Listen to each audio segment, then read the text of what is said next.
So we have one of these Samsung fridges, and the ice maker, we've shown that it doesn't work. But we have a bigger problem now.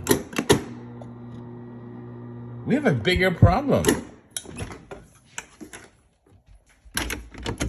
This is jammed.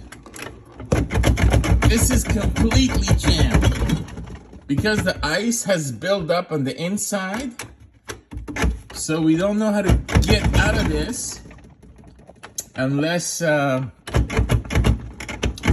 have some ideas.